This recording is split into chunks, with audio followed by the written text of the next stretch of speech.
Bonjour à toutes et à tous, vous écoutez Daphné le livre maudit, épisode 8. Une histoire qui vous fait voyager à travers 9 sites inscrits sur la liste du patrimoine mondial de l'UNESCO, de la Bourgogne-Franche-Comté, des Vosges du Sud aux montagnes du Jura, en passant par la Bourgogne.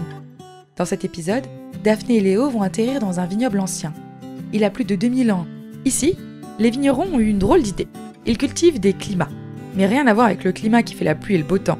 En Bourgogne, le mot climat a un sens très différent. Il désigne une parcelle de vigne. Et pas n'importe laquelle. Chacune porte un nom et a des limites précises. Et oui, son raisin donne un vin différent de la vigne d'à côté. C'est incroyable. Surtout quand on sait qu'il y en a plus de 1500, toutes situées sur une bande d'une 60aine de kilomètres. Ici, depuis le Moyen-Âge, les vins ont permis de développer une culture et une économie importante. Car c'est grâce à ces vins qu'on a construit des murets dans les vignes, des caves et des pressoirs dans les villages, mais aussi des villes et des monuments que tu connais sans doute, comme le Palais des États et des Ducs à Dijon, le Château du Clos de Vougeot ou les Hospices de Beaune. Rendez-vous sur bourgognefranchecomté.com pour en savoir plus. Bonne écoute!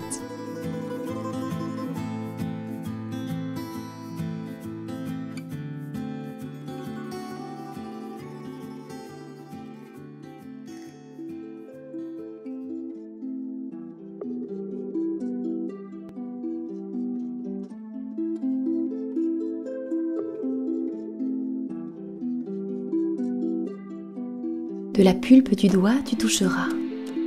De la pulpe du doigt, le sort se propagera.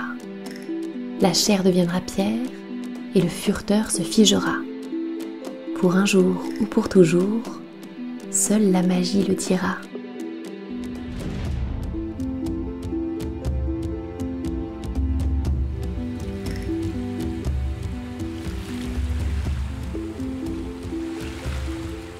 Daphné, Léo et Ariane continuent leur quête.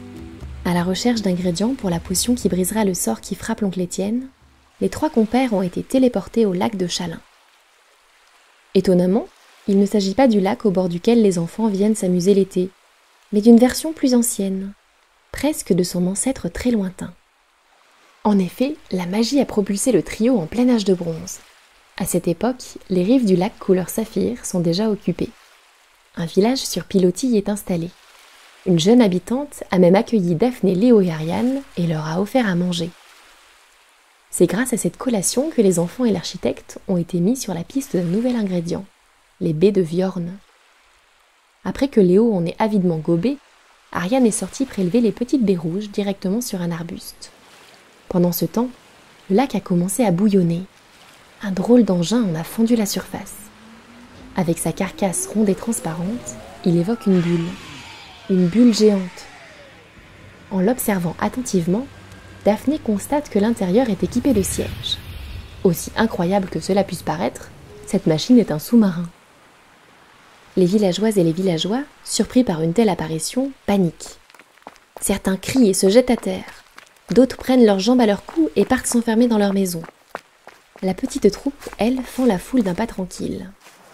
Bientôt, elle arrive au bord du lac et se déchausse. La surface encore agitée éclabousse leurs pieds. Léo en profite pour arroser sa cousine. La bataille d'eau commence. Pendant quelques minutes, les enfants chahutent et s'amusent. Leurs grands éclats de rire font chaud au cœur. Avec seulement 2 ingrédients à trouver, la potion pour sauver Étienne sera bientôt prête. T'es mort annonce Daphné hilar. D'accord, mais c'est moi qui ai gagné. Jamais de la vie. Et si on explorait ce mystérieux véhicule ? Daphné et Léo, déjà trempés, entrent doucement dans l'eau, tandis que sur le bord, Ariane peine à rouler le bas de son jean. Daphné fait le tour de la machine. Voilà qui est pour le moins surprenant. La vitre est parfaitement lisse. Sans poignée, comment s'installer dedans ? Elle se rapproche et colle les mains contre la surface transparente. Cette dernière ronronne comme un gros chat. Daphné perçoit une douce chaleur. Bientôt, un plop résonne. Comme si la bulle avait éclaté. Et c'est bien ça, la coque s'est évaporée. Ariane, viens, la voie est libre, s'exclame Daphné en pointant le sous-marin. Cette aventure est de plus en plus surprenante, constate Ariane tandis qu'elle entre dans l'eau sur la pointe des pieds pour ne pas mouiller son pantalon. Je me demande bien où cette machine va nous emmener. Peut-être à la rencontre de sirènes et de tritons. Dans une cité aquatique. Quelle merveilleuse idée! Le meilleur moyen de le savoir, c'est encore de s'installer à bord. Conclut Ariane. Allons-y. S'exclame Léo en bondissant vers l'étrange engin. Ses grandes enjambées finissent par éclabousser Ariane. Léo, mes habits! Proteste-t-elle. Oups, pardon Ariane. Dit-il d'une petite voix. J'en ai pas fait exprès. Pas grave. Concède-t-elle un peu bougonne. Vous avez besoin d'aide pour monter à bord? Un coup de main ne serait pas de refus. S'exclame Daphné. Ariane la saisit par la taille et la hisse dans l'habitacle.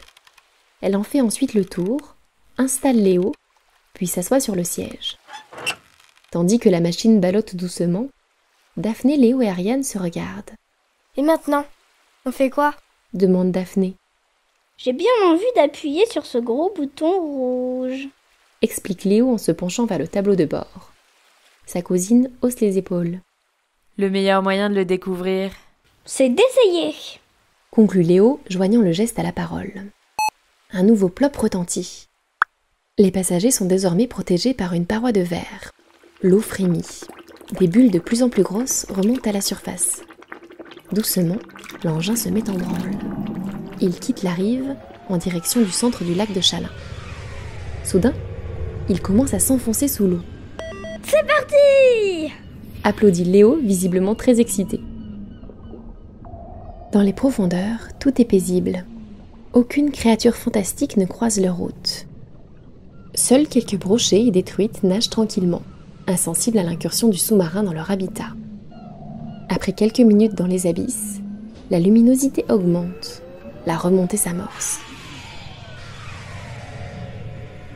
Sauf que lorsque Daphné découvre la surface, c'est la surprise. Le paysage est très différent. Le lac couleur saphir a été remplacé par la clarté d'une rivière. Léo pose sa main sur la vitre pour les libérer de l'engin. L'atmosphère un peu confinée laisse place à une délicieuse brise tiède. Les enfants et Ariane s'extirpent de l'appareil pour observer les alentours. Ici, le vert se conjugue dans toutes les teintes. Émeraude, forêt, sauge. Le panorama est façonné par les collines et les pentes douces. Plus loin, des toits sombres émergent en grappes ou solitaires. Assurément, il s'agit de villages et de châteaux. Ariane pense reconnaître l'endroit. Je parie que nous sommes du côté des climats. Des climats? Quel climat? Ceux de la météo?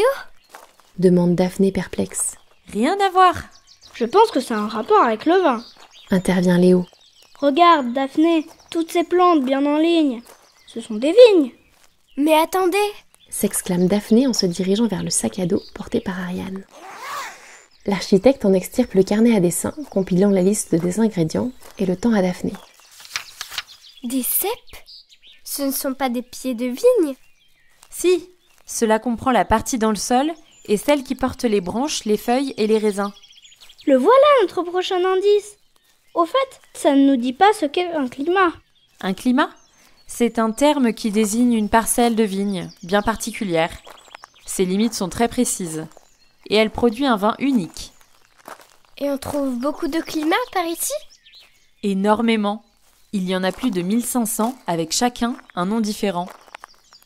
Où allons-nous dénicher notre indice au milieu de tous ces climats? On peut demander de l'aide? Bah, je ne vois pas comment, il n'y a personne dans le coin. On trouvera peut-être là-bas. Daphné désigne une petite cabane construite de tout en pierre.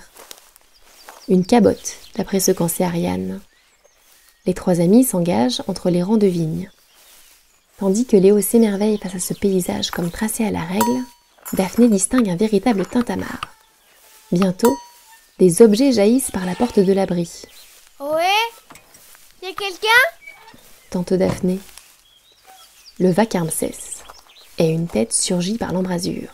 « Bonjour, vous vous êtes perdu ?» demande la femme, tandis qu'elle s'essuie les mains sur sa cotte de bleu.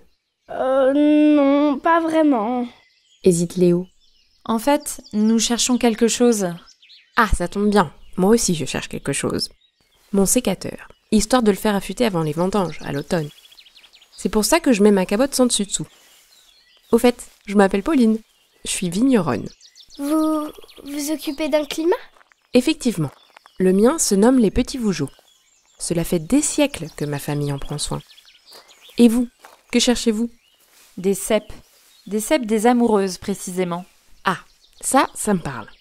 Les Amoureuses, c'est le climat juste à côté du mien. Je vais vous y emmener. En chemin, Pauline leur explique qu'il va falloir se montrer sacrément convaincant pour qu'Émile, le propriétaire du climat, se sépare d'un de ses précieux cèpes. Mais ça ne coûte rien d'essayer après tout. Daphné lui confie combien cet élément est important. Sans lui, impossible de terminer la potion qui doit délivrer Étienne du sortilège. Pauline, d'abord un peu abasourdie, promet de faire tout ce qu'elle peut pour persuader Émile. Quant au climat lui-même, l'origine de son nom mérite qu'on s'y attarde un peu. En fait, il y a plusieurs explications, mais aucune ne raconte d'histoire d'amour. Dommage. Cela pourrait être lié à un fruit, les mûres peut-être, car le terme les amoureuses viendrait des émoureuses, ces haies chargées de mûres, ces fruits noirs que Pauline aime tant. À peine a-t-elle fini son explication que les voici arrivés devant la porte des amoureuses. Je ne sais pas si Émile est là, mais le contraire serait étonnant.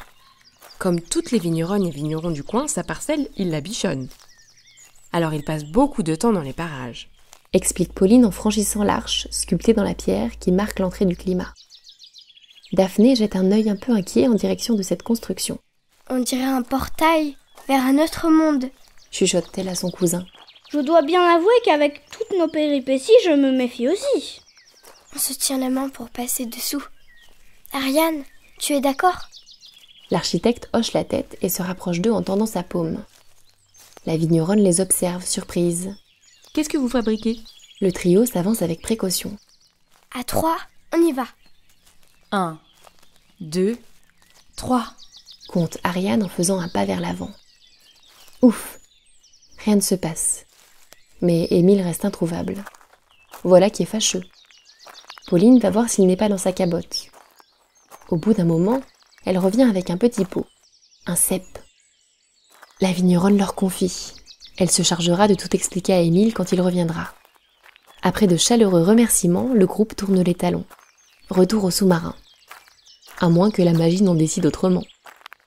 Tandis que Daphné, Ariane et Léo passent de nouveau sous l'arche des amoureuses, cette fois, un grand flash explose dans l'air. Mais où donc sont-ils passés ?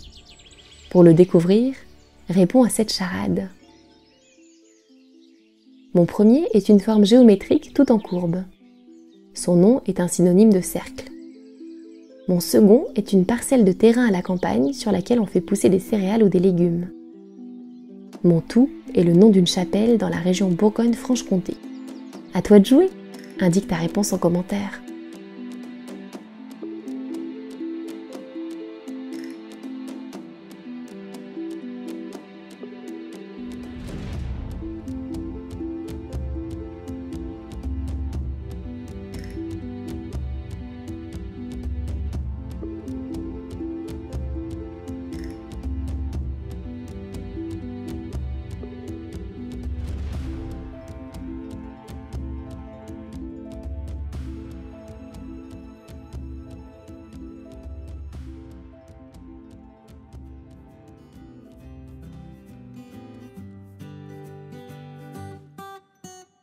Vous venez d'écouter une histoire d'Envolée Comté, une création originale écrite par Clémence Simon. Pour nous soutenir, mettez-nous 5 étoiles sur Apple Podcast et rejoignez-nous sur Instagram. À très vite!